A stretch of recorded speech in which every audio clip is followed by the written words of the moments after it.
Hello, welcome to Labmas day 13, and I've not made a lipstick for a while, so I thought I'd do that for today and make use of some more of the glycol parminate. If you can't get this, then you could use C12 to 15 alkyl benzoate instead, and then up the wax and cetyl alcohol a little bit. That's just my suggestion, not tried it, but it's an ester, so let's catch up with what I'm doing. I've used castor oil, argan oil, mango butter, the glycol parminate, I'm still putting that in, we'll continue with that, I caught up, then candelilla wax, obviously as a hardener, and then after this we're using some micro crystalline wax, very popular in lipsticks. It's got quite a high melting point, so you'll have to have a bit of patience melting it, but it does produce a nice feel and hardness. And then some cetyl alcohol as well. This is just using up things that I've got in stock that need using up and that I thought would be nice in lipstick, because I want this to be a nice moisturising one. It's not going to be a matte finish, it's not going to be like transfer proof or anything because I've run out of some of the ingredients that do that, but it is a nice moisturising silky lipstick. So while that's melting down, we'll prepare our mould. And for this, I've got some castor oil on a cloth that doesn't deposit little fibres everywhere. And then I'm just rubbing that all over this so that we'll be able to remove these easily, because if you don't oil the mould first, you'll have difficulty and they'll break apart as you take them out. And then this just kind of clips together, and then you use the screws. You can do them on both on one side or one either side like I do, just keeps it secure, and then that just pops on the top and clips in, and that's ready. Now we've got this all melted down. It did take a while, like I said, you need a bit of patience with the microcrystalline wax, but it's worth it. Now just check the flash point of whatever flavour oil you're using, and obviously your preservative of choice, etc., and the heat tolerance, and then you can add those in. So I've added flavour oil, then phenoxyethanol EHG, and some vitamin E.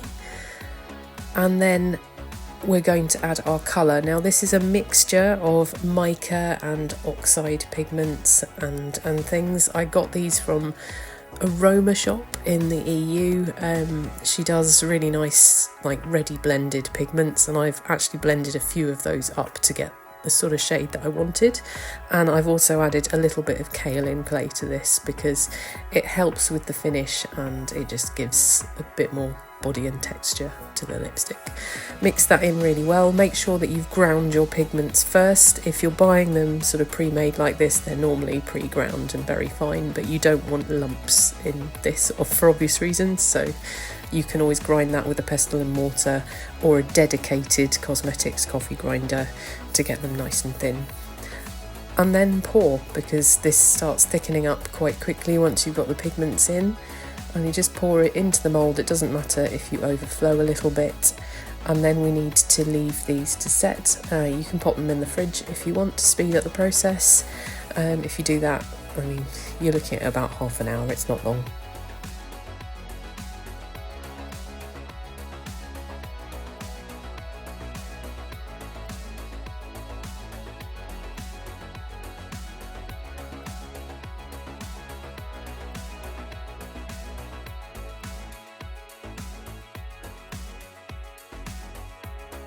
So here we are after that half hour, and I'm just using a tiny little spatula just to scrape off the excess, a bit like you do with lip balms in a lip balm tray.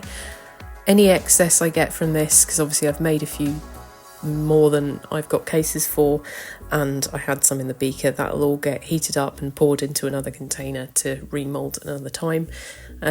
Be careful when you're unmoulding. You need to get this top bit off, so gently ease it off at the sides, because this is always difficult. You don't want to break them, but we've done okay today. This is why you oil it, it makes it a lot easier. Now I've got these lipstick cases, I forget where I got them, but I mean they're readily available in most places, so you can find some online. And then you just want to wind them all the way up and then push them down on the bit of the lipstick that's sticking out of the mould, and then pull it out, and assuming you've oiled the mould well enough, they will come out nice and easy. And then just do that for every single one. Now I've only got 3 lipstick moulds, so we're only doing 3, and like I said, the rest will be melted down, and I'll show you the finished product and swatch it on my hand in a minute.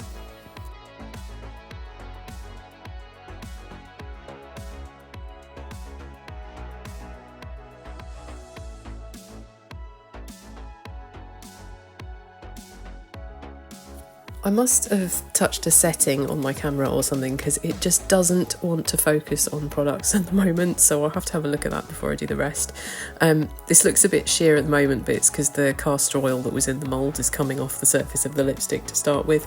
If I swatch it a bit more, you'll see it has a bit more depth of colour and readily comes off like that. It's got a bit of sparkle to it because it's got the mica in it. If you want more of a matte finish, you can just use the oxides and mix those together, and also putting a little bit of cornstarch in gives a more matte appearance as well, if you want to try that. But that is the lipstick. If you want the recipe slash formula, it is on my Patreon, where you can join these lovely people and more, and I will see you tomorrow for another formula.